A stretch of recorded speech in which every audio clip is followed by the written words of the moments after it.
Welcome na naman sa isang episode ng Pinoy Toy Story, and today magbubukas na naman tayo ng toys ng action figure.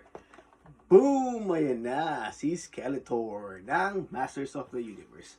Malamang sa malamang nakita nyo na yung trailer ng bagong pelikula na papalabas na, Masters of the Universe. Grabe, nabulabog ang mga fans. At syempre pati ako na-excite dahil gusto ko makita yung panibagong pelikula soon.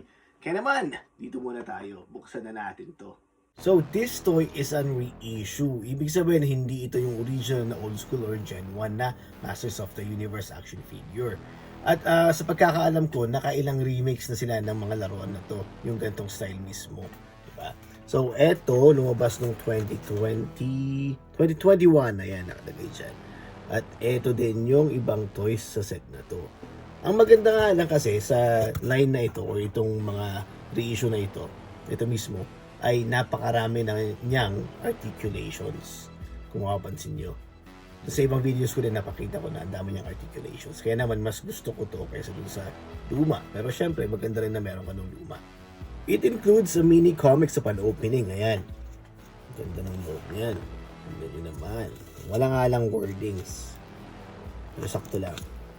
Boom! Ayan na. Ang ganda ng tsura, di ba? Pagdating kay Skeletor, anong pinaka-naalala nyo? Ako yung tawa niya.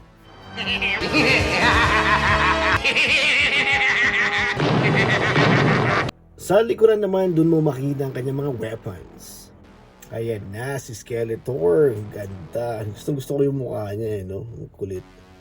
At ayan, meron siyang body armor, saka waist armor. Ayan. Ganda, di ba? Tapos ito yung sinasabi ko kanina, napaka-articulated na nila. Yun o, kamay, elbow, diba? Yung leg, pati yung paa, diba? Galing. Mas wide na yung range ng articulation niya. Comparing doon sa mga old school. Diba? Kaya mas stoked ko ito ngayon eh. Ito naman yung kanyang likuran, natanggal yung kanyang body armor, saka yung waist armor. Ganda. And now, let's check the weapons. Ito nga, meron siyang sword na kasama, na purple. Ayan. Alam nyo, napansin ko lang nung araw, makulay talaga yung mga laruan. Diba? Parang, ayan. Ayan, kasya pa. Yung angas, oh. Damn. At meron pang isang weapon, yung kanyang staff. Ito yung kanyang stick or magic stick. Or ang pinakatawag talaga dito ay havoc stick. Ayan, o. At na may ulo ng ram. Ayan. Or goat. Ayan, lagay natin dyan. Ayan, o.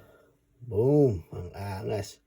Unfortunately, hindi pwedeng mahawakan ng weapon yung isang kamay.